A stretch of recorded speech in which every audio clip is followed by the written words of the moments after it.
Ivan the Terrible by Natalya Brimhall. Russia's history is like that of its folklore. Intense and bright, colorful yet full of contrast. Russia's history is good, mixed with the bad. Progress mixed with terrible destruction. And we can really see this contrast in the life of one of Russia's most famous rulers, Ivan Vasilievich, or Ivan IV, who was crowned the first Tsar of Russia at the age 16 in 1547. Much like the beloved Matryoshka, Russian nesting doll,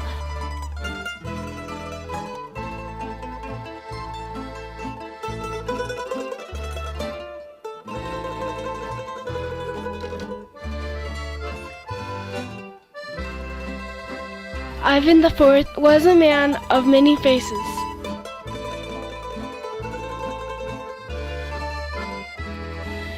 As we open the layer after layer of Ivan IV's life,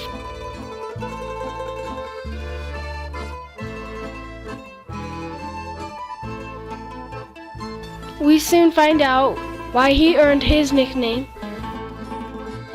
Ivan Grozny, or Ivan the Formidable.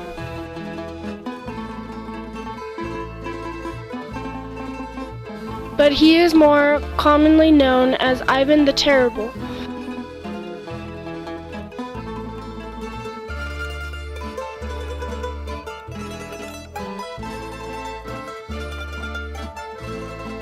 So who was the real Ivan the Terrible?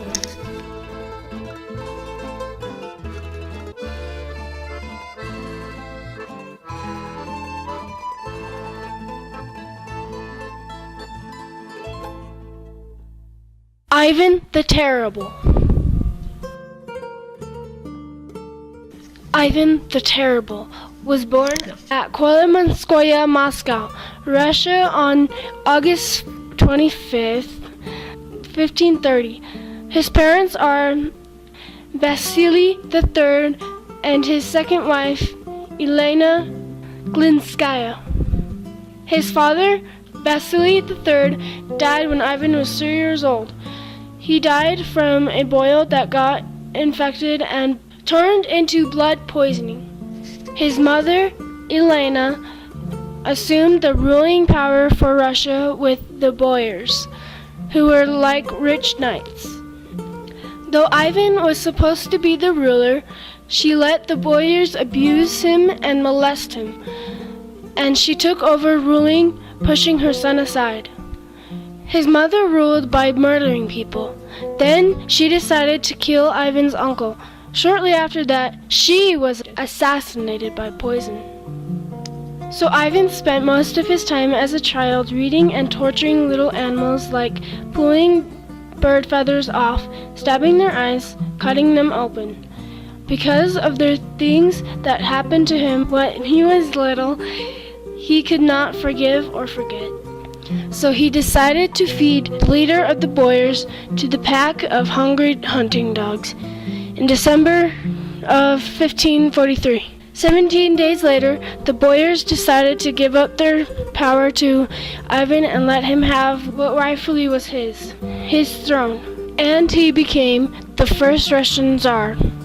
He then created a standing army to back him up.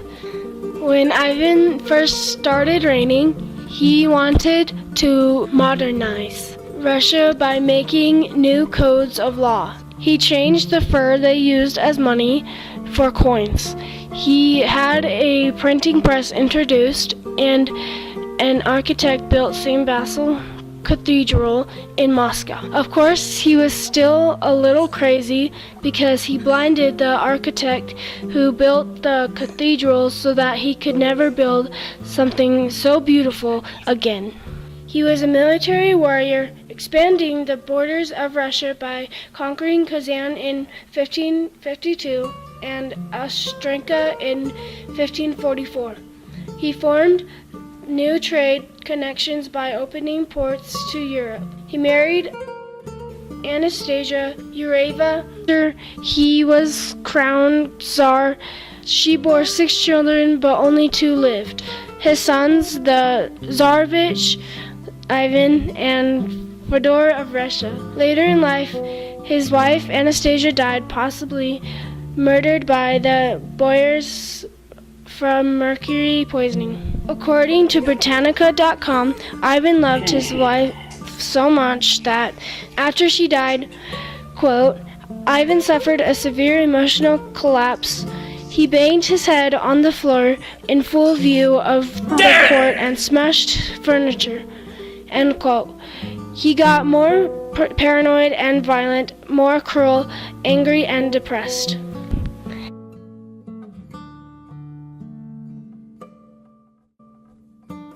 After his wife's death, he created Opochniki, his own police. They were a bunch of mobsters. Black back then was a symbol of death. The Opochniki would ride on black horses and wore black. They had broomsticks with real dogs' heads on them so that people would be afraid of them. They would go into churches and kill priests in front of the people because Ivan thought he was more religious than the priest. Ivan even had them kill a whole city of Novgorod that was 30 to 40,000 people. Soon, the name Opochniks was feared by everybody because they got so out of hand. One day, Ivan saw his daughter-in-law, the Tsarevich's wife, and thought she was dressed immodestly. He attacked her and caused her to miscarry. The Tsarevich heard her screams and came to defend her against his father, Ivan. So Ivan got angry at his son and struck him with his staff on the temple.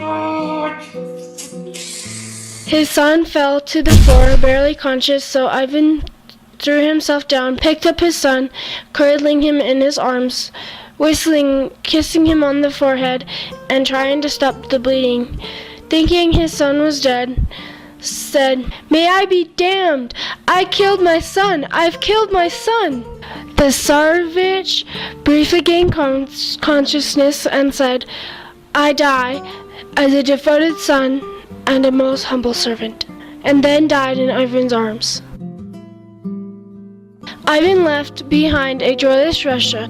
On March 18, 1584, when he died suddenly of a heart attack while preparing for a chess game, according to QuirkyScience.com, mercury was likely the source of his madness. Those symptoms include nervousness, irritability, change of temperament, and tremor. It slowly became worse over years. This left as heir Ivan's feeble-minded son, Fyodor. According to TristarMedia.com, quote, Ivan the Terrible was a fallen angel. He started as a very wise Tsar. He ended as a devil.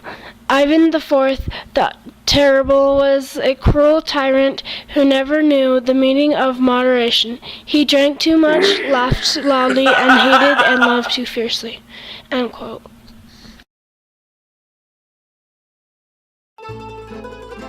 As we can see, Ivan the Terrible's life is very much like the Matryoshka doll, with many layers to be revealed.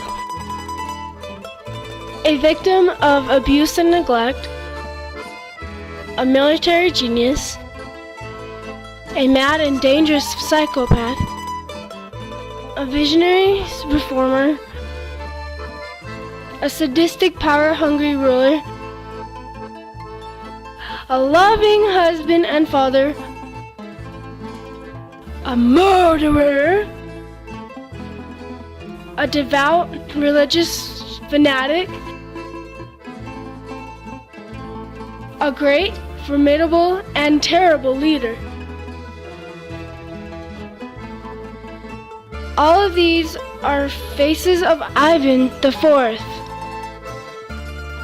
Ivan the Terrible. The cast of Ivan the Terrible, the part of the Russian lass was played by Natalya Brimhall. The part of Crazy Ivan was played by Rain Brimhall. We'd like to thank all who contributed to Ivan the Terrible. Writer Natalya Brimhall. Opening and closing monologues Mrs. Brimhall. Director Natalya Brimhall. The speaker Natalya Brimhall. The producer Mrs. Brimhall, my awesome mom. Graphic arts Natalya Brimhall and Mrs. Brimhall, my awesome mom. The music, Russian Gypsy Guitar by Andrei Krylov. Gypsy Waltz by Samovar Russian Folk Ensemble. And especially all the wonderful sources of the people who researched Ivan the Terrible, so people like me could find out more about my Russian heritage. Thank you. The end.